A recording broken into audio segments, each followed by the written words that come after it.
Hello दोस्तों, स्वागत है आप सभी का एक बार फिर से हमारे चैनल हिंदी शिक्षा सौरभ में। तो आज एक नया टॉपिक लेकर हम आपके सामने फिर से हाजिर हैं। उत्तर प्रदेश असिस्टेंट प्रोफेसर परीक्षा 2025 के विषय में हिंदी काव्य जो इकाई 8 है हमारी, जिसमें आपने देखा होगा एक लंबी चौड़ी श्रृंखला है कविताओं की, आदिकाल से लेकर के आधुनिक काल तक, समकालीन कविता तक। तो उसी में उस इकाई को हम 2 या 3 भागों में करीब कंप्लीट करने वाले हैं। तो आज पहली इकाई में कि हमने कुछ महत्वपूर्ण क्वेश्चन लिए हैं उस इकाई 8 के पहले भाग, यानी कि आदिकाल से लेकर रीतिकाल तक के हमने प्रश्नों को यहाँ पर कवर किया है, जिसमें से आप गोरखवाणी, विद्यापति की पदावली, कबीर वाणी पीयूष, जयसी ग्रंथावली, केशव कौमुदी, भ्रमर गीत सार, उत्तरकांड, तुलसी का मीराबाई, मीरा की पदावली, रहीम के दोहे जो हैं, रसखान और की पदावली, और बिहारी शस्त्री से भूषण, घनानंद, ये सभी कवि यहाँ पर, इन सब कवियों से इंपॉर्टेंट क्वेश्चन हमने यहाँ पर, नए क्वेश्चन आपको देखने को मिलेंगे जो हमने यहाँ पे कवर किए हैं। तो बने रहिए हमारे साथ, पूरा वीडियो अंत तक देखिएगा, अन्य लोगों के साथ शेयर कीजिएगा और कमेंट करके आप हमारा उत्साहवर्धन जरूर कर सकते हैं कि क्वेश्चन कैसे लगे। चलिए तो आज देख लेते हैं, ज़्यादा समय न गवाते हुए। काफ़ी करीब 60 प्लस क्वेश्चन होंगे यहाँ पे। तो आज का पहला क्वेश्चन देखते हैं। तो पहला क्वेश्चन है हमारा, निम्न में से कौन सा कथन शुक्ल जी ने केशव के लिए नहीं कहा? आचार्य शुक्ल ने केशव के लिए कौन सा कथन नहीं कहा? केशवदास का रस और अलंकार विवेचन ना तो तर्क संगत है ना ही मौलिक। केशव को कवि हृदय नहीं मिला था, उनमें वह सहृदयता व भावुकता ना थी जो एक कवि में होनी चाहिए। सी कहता है जीवन के नाना गंभीर मार्मिक पक्षों पर उनकी दृष्टि नहीं थी। और डी कहते हैं कि वे मुक्तक रचना के ही उपयुक्त थे, प्रबंध रचना के उपयुक्त नहीं थे। और अगला है, केशव केवल उक्त वैचित्र और शब्द क्रीड़ा के प्रेमी थे। ठीक है। तो आपने पढ़ा होगा रामचंद्र शुक्ल का हिंदी साहित्य के इसमें इतिहास में, केशव को कवि हृदय नहीं मिला, ये भी शुक्ल ने कहा। नाना गंभीर पक्षों की बात ये भी शुक्ल ने कही। उक्त वैचित्र और शब्द क्रीड़ा की, ये सारी बातें शुक्ल ने कवि केशव के विषय में कही। केशव का रस और अलंकार विवेचन ना तो तर्क संगत है ना ही मौलिक, ये शुक्ल जी के द्वारा नहीं कहा गया। तो ये महत्वपूर्ण जो कथन है वो नगेंद्र ने कहा है केशव के विषय में। ठीक है, इंपॉर्टेंट नोट डाउन कर लीजिएगा, नगेंद्र ने। अगला क्वेश्चन देख लेते हैं हम लोग। बिहारी को एक ट्रेडिशन बनाया मिला। बिहारी को एक ट्रेडिशन बनाया मिला, केशव ने स्वयं ट्रेडिशन बनाया।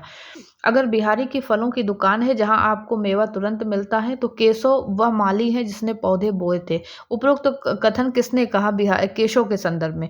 मैथिली शरण गुप्त ने, अज्ञे ने, रामचंद्र शुक्ल ने या बच्चन सिंह ने? तो सही आंसर यहाँ पर क्या हो जाएगा? अज्ञे ने। ठीक है, ये कथन अज्ञे का कहा गया, अज्ञे ने कहा है केशव के विषय में। बिहारी को ट्रेडिशन बनाया मिला, केशव ने ट्रेडिशन बनाया। ठीक है। अगला क्वेश्चन है हमारा, इन संवादों में पात्रों के अनुकूल क्रोध, उत्साह आदि की व्यंजना भी सुंदर है तथा वाक्य पटुता और राजनीति के दांव पेच का आभास भी प्रभावपूर्ण है। उपरोक्त वचन रामचंद्रिका के विषय में किसने कहा है? रामचंद्र शुक्ल ने, रामविलास शर्मा ने, हजारी प्रसाद द्विवेदी ने या नगेंद्र ने? तो आपको यहाँ पे सही आंसर बताना है, इन संवादों में पात्रों के अनुकूल। तो सही आंसर यहाँ पे क्या हो जाएगा? रामचंद्र शुक्ल ने। संवादों के विषय में चर्चा रामचंद्र शुक्ल ने ही ये कही है। ठीक है। अगला क्वेश्चन है, उनकी भाषा काव्योपयोगी नहीं है। माधुर और प्रसाद गुण से तो जैसे वे खार खाए बैठे थे। उनकी ब्रजभाषा बहुत उबड़ खाबड़ है, उसमें स्थान स्थान पर खंडी का पुट मिलता है। आचार्य केशव दास के विषय में ये बात किसने कही? तो आपको ऑप्शन दिखाते हैं, मिश्र बंधु, पीताम्बर दत्त बड़थवाल, शुक्ल जी या नगेंद्र। तो सही आंसर की तरफ अगर हम लोग यहाँ पे जाएंगे तो ये इंपॉर्टेंट बात पीताम्बर दत्त बड़थवाल ने केशव के विषय में कही है। ठीक है, केशव के विषय में पीताम्बर दत्त बड़थवाल ने, बी सही हो जाएगा। अगला क्वेश्चन है, पांडित्य तो केशव का ऐसा अगाध है कि कहते नहीं बनता। किसने कहा? केशव दास के विषय में किसने कहा? लाला भगवान दीन ने, बच्चन सिंह ने, हजारी प्रसाद द्विवेदी या रामचंद्र शुक्ल ने? तो ये इंपॉर्टेंट बात लाला भगवान दीन ने कही है। पांडित्य तो केशव का ऐसा था कि कुछ कहते नहीं बनता है। ठीक है। अगला है हमारा क्वेश्चन कि धरे एक बेड़ी मिली मैल सारी, मृणाली मनोपंक ते काढ़ डारी। उपरोक्त पंक्तियों के आधार पर आपको असंगत बताना है। भुजंग प्रयात छंद है, इसमें उत्प्रेक्षा अलंकार है, सीता की वियोगिनी मूर्ति के दर्शन है। उपरोक्त पंक्तियां 16वें प्रकाश से उद्धृत की गई हैं। आपको असंगत बताना है कि इसमें सही क्या है। ठीक है। तो ये जो ऑप्शन ए है वो सही नहीं है, यहाँ पे भुजंग प्रयात छंद इसमें नहीं है। तो थोड़ा सा इसका आंसर देख सही कर लीजिएगा आप लोग। तो इसमें भुजंग प्रयास छंद है, उत्प्रेक्षा अलंकार है, सीता की वियोगिनी मूर्ति के दर्शन है, और ये पंक्तियां 13वें प्रकाश से ली गई हैं, ना कि 16वें प्रकाश से। ठीक है, ये आपके ये गलत हो जाएगा। ठीक है, इसको आप सही कर लीजिएगा, भुजंग प्रयास छंद है इसमें। ठीक है, अगला है कवि प्रिया का उद्देश्य काव्यशास्त्र का सुनिपुण विवेचन नहीं था। केशवदास की कवि प्रिया के संदर्भ में उपरोक्त बात किसने कही? बच्चन सिंह ने, हजारी प्रसाद द्विवेदी ने, रामविलास शर्मा ने, या रामचंद्र शुक्ल ने? ये बात किसने कही? हजारी प्रसाद द्विवेदी ने ये बात कही केशवदास के विषय में। ठीक है, तो यहाँ पे बी सही हो जाएगा। अगला क्वेश्चन हमारा कि केशव की रचना में सूर, तुलसी आदि किसी सरसता और तन्मयता चाहे ना हो, पर काव्यांगों का विस्तृत परिचय कराकर उन्होंने आगे के लिए मार्ग खोला। केशवदास के विषय में ये बात किसने कही? जॉर्ज ग्रियर्सन ने, बच्चन सिंह ने, शुक्ल जी ने, या नंद दुलारे वाजपेयी जी ने? तो सही आंसर यहाँ पे क्या हो जाएगा? रामचंद्र शुक्ल ने ये बात कही थी। ठीक है, केशव के विषय में। अगला है रामचंद्रिका केशव का असाधारण महाकाव्य है, जिसमें परंपरा पालन के स्थान पर वैशिष्ट सन्निवेश का ध्यान अधिक रखा गया है। ये बात किसने कही? नगेंद्र ने, राम नरेश त्रिपाठी ने, हजारी प्रसाद द्विवेदी ने, या राम कुमार वर्मा ने? तो सही आंसर हो जाएगा डॉक्टर नगेंद्र ने ये कथन कहा है। ठीक है, अगला क्वेश्चन है हमारा, सब जाति फटी दुख की दुपटी, कपटी न रहें जहीं एक घटी, निगटी रुचि मीच घटी हूँ, घटी जग जीवन जतीन की छूटी तटी। उपरोक्त पंक्तियां में किस छंद का प्रयोग किया गया? शब्द नहीं, यहाँ पे छंद का प्रयोग किया गया। ठीक है, हरिगीत का, सवैया, दोहा, या त्रिभंगी? तो सही आंसर यहाँ पे हो जाएगा सवैया छंद का प्रयोग इसमें किया गया इन पंक्तियों में। ठीक है, अगला है हमारा, शुक्ल जी के अनुसार केशवदास को रामचंद्रिका में सर्वाधिक सफलता किसमें मिली है? अलंकार वर्णन में, प्रकृति चित्रण में, रस निरूपण में, या संवादों में? तो सही आंसर हो जाएगा शुक्ल जी के अनुसार रामचंद्रिका को सर्वाधिक सफलता केशव को रामचंद्रिका में संवादों में मिली है। ठीक है, अगला क्वेश्चन हमारा, कल हंस कलानिधि खंजन कंज कछु दिन केशव देख जिए, गति आनन लोचन पायन के अनुरूपक से मन मान किए। उपरोक्त पंक्तियों के विषय में असंगत आपको चुनना है। इसमें कहा गया कि सीता हरण के बाद सीता की वियोग व्यथा का वर्णन है, सीता हरण के बाद राम की वियोग व्यथा का वर्णन है, वन गमन के बाद उर्मिला की विरह व्यथा है, या सभी संगत है? तो सही आंसर यहाँ पे हो जाएगा सीता हरण के बाद राम की वियोग व्यथा का वर्णन यहाँ पे कवि ने किया है इन पंक्तियों में। ठीक है, अगला है, अरुण गात अतिपात पद्मिनी प्राणनाथ में, मानव केशवदास कोक नद कोक प्रेम में। उपरोक्त पंक्तियों में से आपको कोकनद शब्द का अर्थ बताना है। सूर्य, कुमुदनी, कमल, या चक्रवाक? तो सही आंसर यहाँ पे हो जाएगा कमल। ठीक है, कोकनद मतलब कमल। अगला है, केशवदास की रचनाओं के विषय में असंगत चुनिए। वीर सिंह देवचरित 1606, जहांगीर जस चंद्रिका 1612, कवि प्रिया और रामचंद्रिका 1601, रसिक प्रिया 1591, और विज्ञान गीता 1609। तो सही आंसर यहाँ पे जो असंगत है वो विज्ञान गीता 1610 है, इसका ईयर 9 नहीं है। ठीक है, अगला है, सातों दीपन के अवनीपति हारि रहे जीमे जब जाने, 20 विषय व्रत भंग भयो सुकहो अब केशव को धनताने। उपरोक्त पंक्तियां में 20 विषय से क्या तात्पर्य है? 20 विश्वा, ब्राह्मण, या विष, या इनमें से कोई नहीं? तो सही आंसर आपका हो जाएगा 20 विश्वा। 20 विषय का मतलब 20 विश्वा है। ठीक है, अगला है, सिंधु तरयो उनको बनरा, तुम पे धनुरेख गई न तरी, बांदर बांधत सो न बंध्यो, उन बारिद बोधिकै बाट करी। इसके आधार पर असंगत बताना है कि यमक अलंकार का प्रयोग है, मंदिरा सवैया का प्रयोग है, रावण और हनुमान की वार्तालाप का जिक्र है, 16वें प्रकाश से प्रस्तुत पंक्तियां ली गई हैं। तो यहाँ पे अगर हम लोग सही असंगत की बात करें यहाँ पर, तो सी हो जाएगा। तो सी में रावण और हनुमान की वार्तालाप का जिक्र इसमें नहीं, रावण और अंगद के बीच में वार्तालाप का इसमें जिक्र मिलता है। ठीक है, इन पंक्तियों में। अगला है हमारा, कोई कहे मोहंगो कोई कहे सोहंगो, लियो तराजू तोल, कोई कहे कारो कोई कहे गोरो, लियो री अमोलक मोल। इस पंक्तियों में मोहंगो शब्द से, ये पंक्तियां पहली बात तो आप याद रखिएगा मीराबाई की पंक्तियां हैं। इनमें से मोहंगो से क्या तात्पर्य? मूंगे से, महंगा, मुंह से, या मीठा? तो सही अर्थ यहाँ पे क्या हो जाएगा? मोहंगो मतलब महंगा। मीरा कहती कोई कहता है वो महंगा है, कोई सस्ता कहता है, कोई गोरा कहता है, कोई काला कहता है। मैंने लिया तराजू तोल। अगला है, तुलसीदास की रचनाओं के संदर्भ में असंगत चुने। पार्वती मंगल कांडों में विभक्त रचना नहीं है, इसका आधार कुमार संभवम है, या जानकी मंगल का आधार वाल्मीकि रामायण है। बरवै रामायण में कुल 69 छंद हैं। रामचरितमानस, गीतावली, बरवै रामायण और कवितावली में 7 कांड हैं। तो आपको इसमें से बताना है असंगत क्या है। ठीक है, इसमें क्या बताना है, सभी संगत हैं या असंगत है, तो इसमें सही आंसर हो जाएगा कि सभी संगत हैं उपरोक्त में से। ठीक है, कोई भी असंगत नहीं है। अगला है उत्तरकांड में कथानक में निम्न में से कौन सा विषय नहीं है। उत्तरकांड का कथानक है, उसमें क्या विषय नहीं वर्णित है। भक्ति का निरूपण, ज्ञान निरूपण, राम राज्य निरूपण, प्रेम निरूपण या समाज निरूपण। तो सही आंसर हो जाएगा प्रेम निरूपण नहीं है, यानी प्रेम का वर्णन उसमें नहीं आता है, इन सारे विषयों का आता है।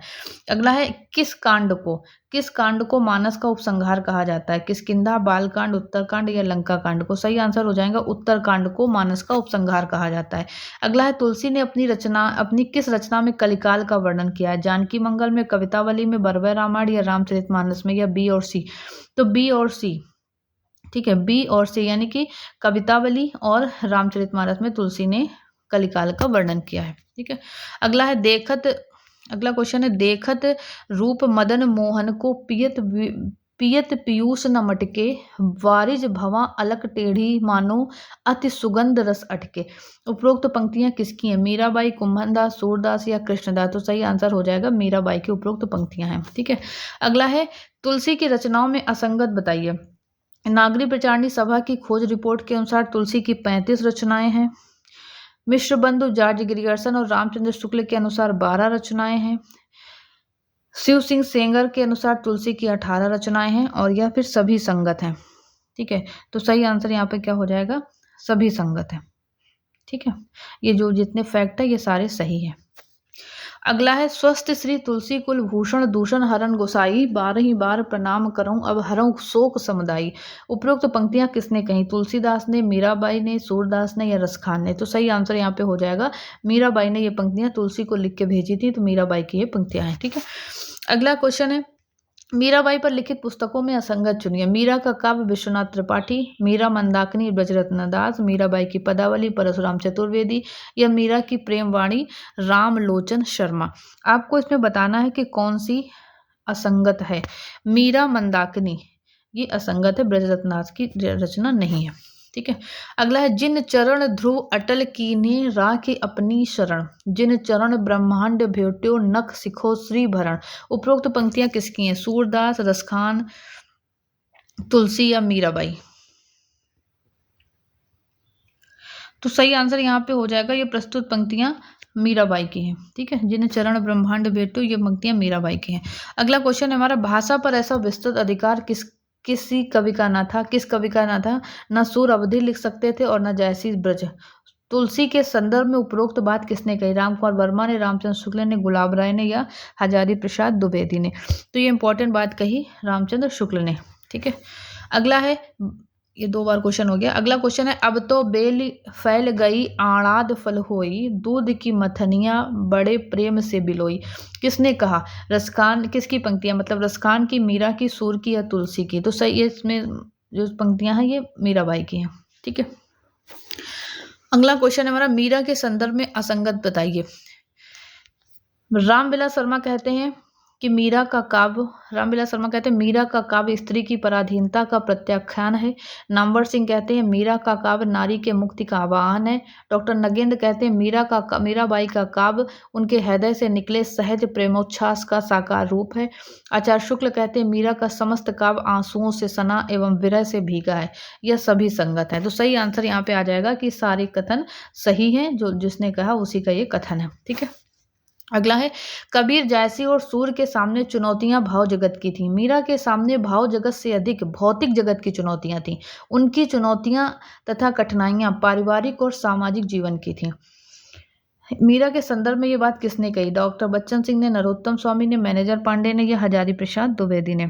तो ये इंपॉर्टेंट कथन है मैनेजर पांडे का मीरा के संदर्भ में।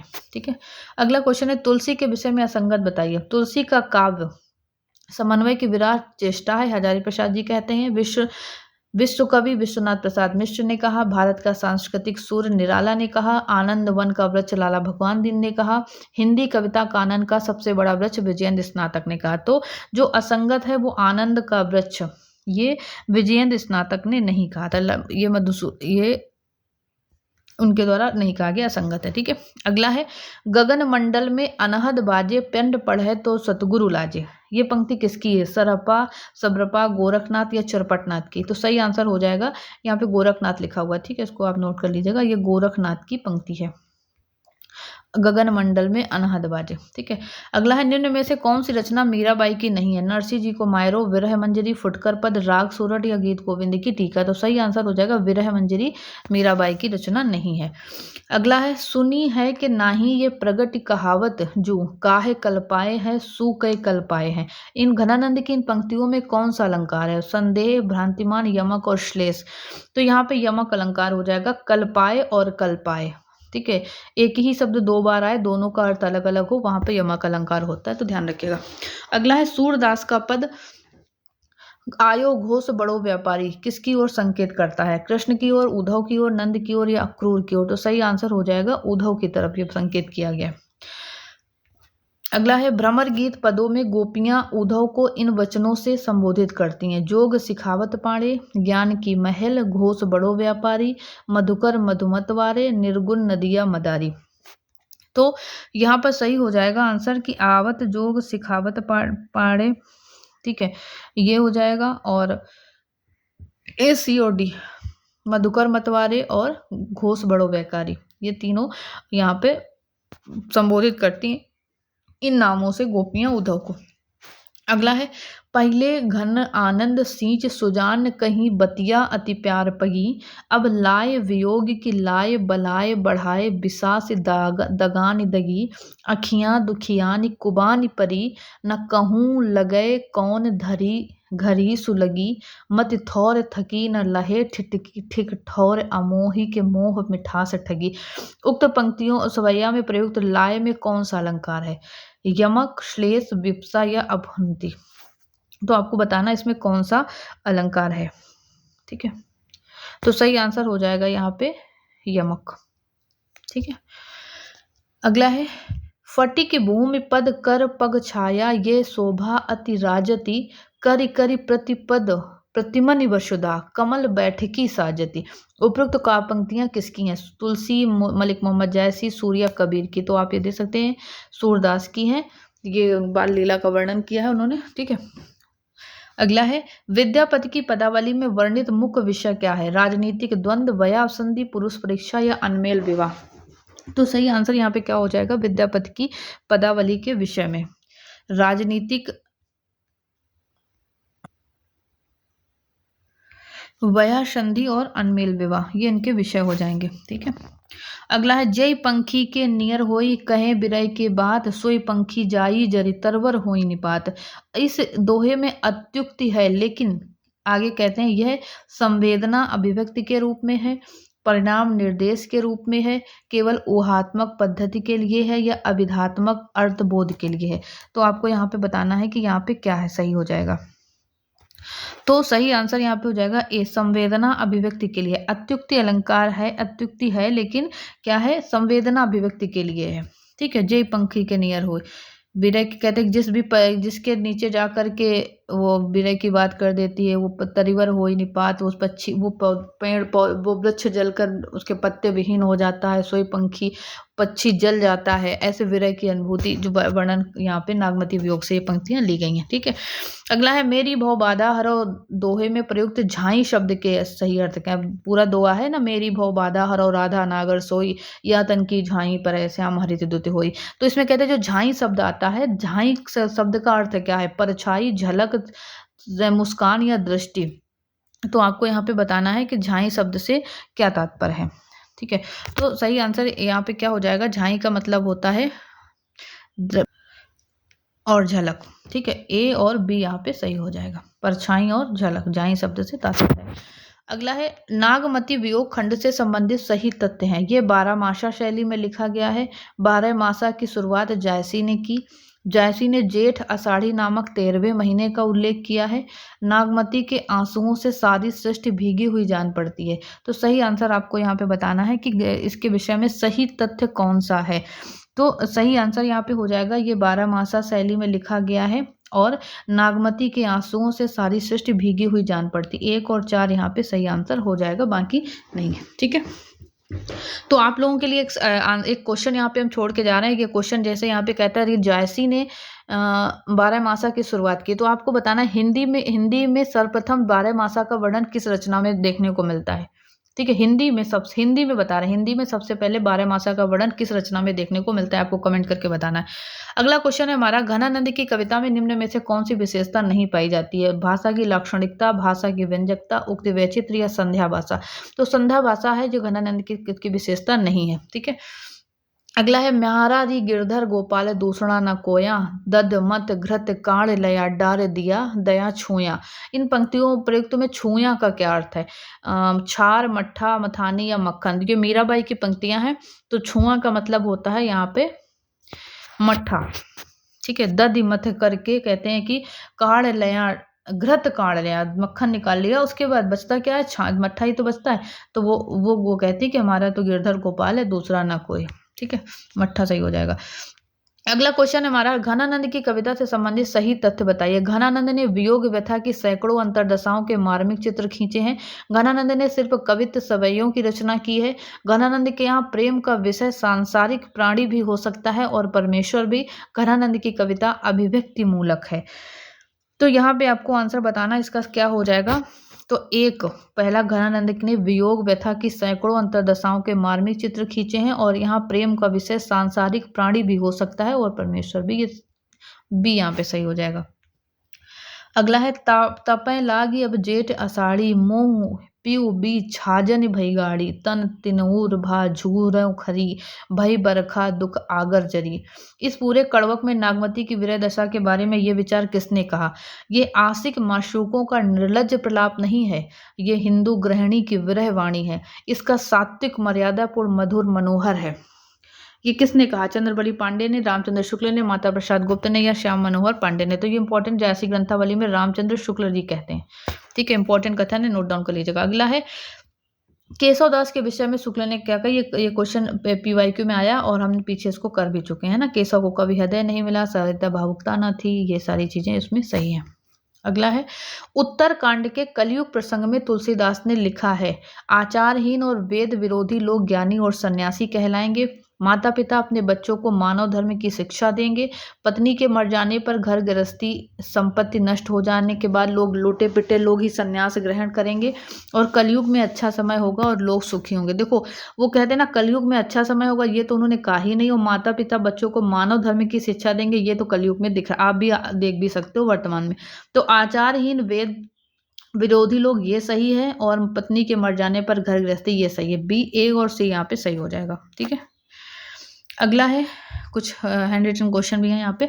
तुलसी के रामचरितमानस को छोड़कर हिंदी में ऐसा कोई काव्य ग्रंथ नहीं दिखाई पड़ता जिसका बिहारी सतसई के समान अधिक मंथन हुआ हो। ये बात किसने कही? शुक्ल जी, बच्चन सिंह, नगेंद्र या विश्वनाथ? सही आंसर हो जाएगा विश्वनाथ प्रसाद मिश्र ने कही। ठीक है, अगला है, बिहारी सतसई परंपरा की उज्जवल कड़ी है। बिहारी सतसई परंपरा की उज्जवल कड़ी है, किसने कहा? भगीरथ मिश्र ने, शुक्ल ने, पद्म सिंह शर्मा गुल ने या विश्वनाथ प्रसाद ने? तो सही आंसर यहाँ पर हो जाएगा, ये भगीरथ मिश्र जी कहते हैं। ठीक है, अगला है, अजय तरौना ही रहे शुद्ध सेवक एक रंग। इन पंक्तियों में तरौना शब्द से क्या तात्पर्य है? नाक का गहना, कान का गहना, नाक का गहना, मोती या गले का आभूषण? तो सही आंसर हो जाएगा कान का गहना। ठीक है, अगला क्वेश्चन हमारा है, इन दुखिया अखियान को सुख सिरजोई नाई। प्रस्तुत पंक्तियां किसकी हैं? मीरा की, कबीर की, बिहारी की या घनानंद की? तो सही आंसर यहाँ पे हो जाएगा ये बिहारी की पंक्तियां। ठीक है, अगला क्वेश्चन हमारा है कि खेलन सिखाए अली भले, खेलन सिखाए अली भले, चतुर अहेरी मार, कानन चारी नयन मृग, नागर नरन शिकार। उपयुक्त पंक्तियों के आधार पर असंगत बताना है। पहला है कि नायिका की सखी द्वारा नेत्रों से घायल होने का वृतांत है, परिहासात्मक वाक्य है, अहेरी से तात्पर्य शिकारी है होता है और सभी संगत है। सही आंसर यहाँ पे हो जाएगा सभी संगत है। ठीक है, अगला है,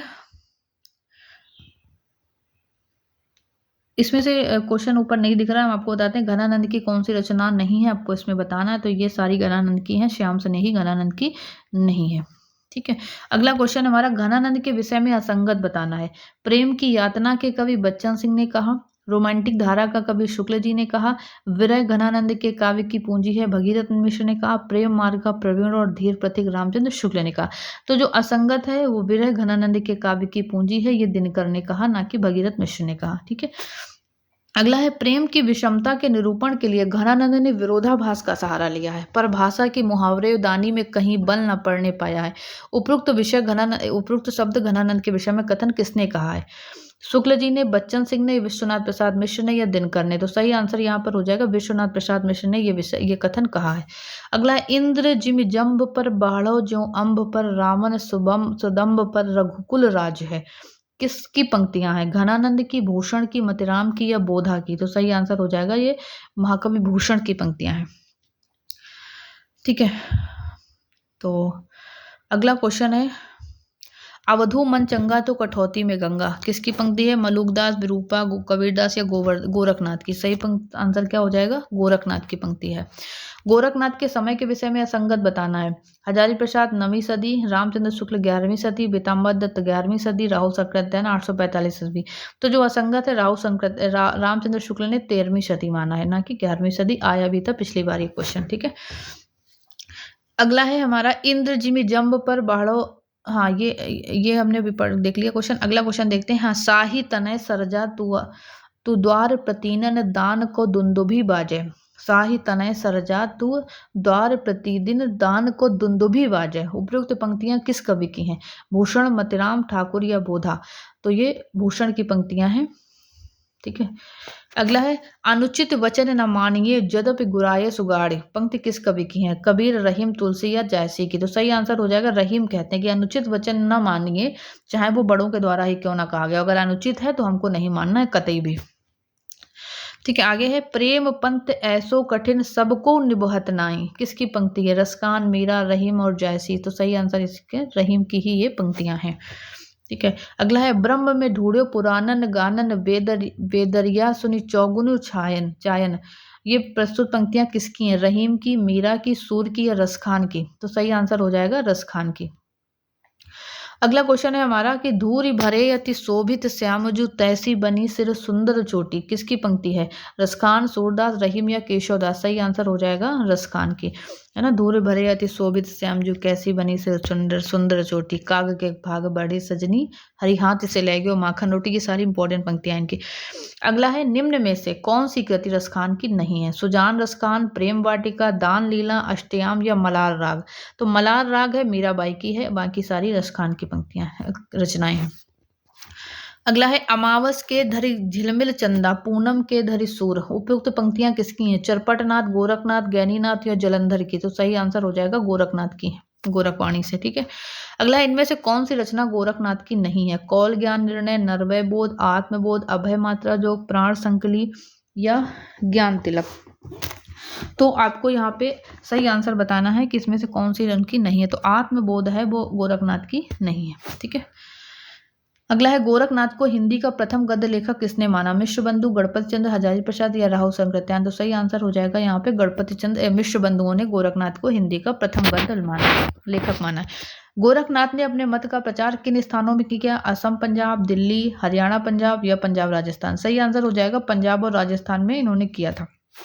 डी सही हो जाएगा। अगला है पीताम्बर दत्त बड़थवाल ने गोरखनाथ की कितनी रचनाओं का उल्लेख किया है? 25, 40, 42 या 28? सही आंसर हो जाएगा 40 रचनाओं का उल्लेख किया है।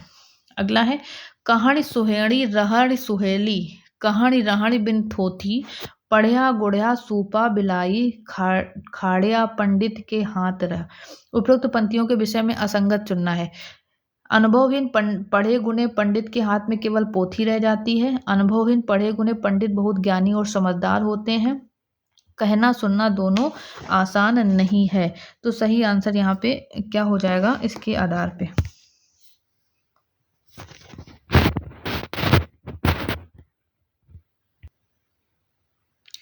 तो सही आंसर इसमें बी हो जाएगा। अनुभवहीन पढ़े गुणे पंडित के हाथ में केवल पोथी रह जाती है, जो अनुभवहीन होते हैं। ठीक है। अगला है हिंदू ध्यावे देहरा मुसलमान मसीद, जोगी ध्यावे परम पद जहां न देहरा न मसीद। किसने कहा ये पंक्ति? गोरखनाथ, विरूपा, मलुकदास या कबीर ने? तो सही आंसर यहाँ पे हो जाएगा गोरखनाथ की ये पंक्तियां हैं। ठीक है। अगला हमारा क्वेश्चन है, गोरखनाथ अपने युग के सबसे बड़े नेता थे, किसने कहा? रामकुमार वर्मा, रामचंद्र शुक्ल, राहुल सकृत्यायन या हजारी प्रसाद द्विवेदी। सही आंसर हो जाएगा यहाँ पे गोरखनाथ अपने युग के सबसे बड़े नेता हैं, ये बात हजारी प्रसाद द्विवेदी ने कही। ठीक है। अगला क्वेश्चन है, पीताम्बर दत्त बड़थवाल ने गोरखनाथ की कितनी रचनाओं को प्रामाणिक माना है? 18, 14, 40 या 28। तो सही आंसर यहाँ पे हो जाएगा 14 रचनाओं को प्रामाणिक माना है। अगला है, शंकराचार्य के बाद इतना प्रभावशाली और इतना महिमान्वित भारतवर्ष में दूसरा नहीं हुआ। भारतवर्ष के कोने कोने से उनके अनुयायी आज भी हैं। गोरखनाथ के विषय में किसने कहा? हजारी प्रसाद द्विवेदी, पीताम्बर दत्त बड़थवाल, रामचंद्र शुक्ल या राहुल सकृत्यायन। तो सही आंसर यहाँ पे किसका हो जाएगा? हजारी प्रसाद द्विवेदी का। ठीक है। अगला क्वेश्चन देख लेते हैं। अगला है, पीताम्बर दत्त बड़थवाल द्वारा संपादित गोरखबानी का प्रकाशन क्या है? 1930, 34, 32 या 40। तो सही आंसर हो जाएगा 1930। जोई जोई पिंडे सोई सोई ब्रह्मंडे। अगला क्वेश्चन है, किसकी पंक्ति है? जोई जोई पिंडे सोई ब्रह्मांडे, गोरखनाथ, सरपा, मत्स्यनाथ या विरूपा। तो सही आंसर यहाँ पे हो जाएगा गोरखनाथ। ठीक है। तो ये थे हमारे आज के इंपॉर्टेंट क्वेश्चन। तो वीडियो कैसा लगा ज़रूर बताइएगा, क्वेश्चन कैसे लगे। हमारी मेहनत से आपको अगर 2% भी लाभ मिल जाए तो मेहनत सफल कह सकते हैं। वीडियो थोड़ा लंबा जरूर हो गया है, 30 मिनट का हो गया है, तो आप पूरा वीडियो 2 बार में 3 बार में जैसे भी आपको लगे देख सकते हैं। इसका अगला खंड भी हम कोशिश करेंगे 2 भागों में लेके आएँ, तो इससे आपको वीडियो ज़्यादा लंबी भी ना हो और आपको देखने में भी परेशानी ना हो। तो मिलते हैं कल फिर ऐसे ही इंपॉर्टेंट टॉपिक के साथ। बने रहिए, पूरा वीडियो अंत तक देखिएगा, अन्य लोगों के साथ भी शेयर भी कीजिएगा। ठीक है, चलिए, थैंक यू।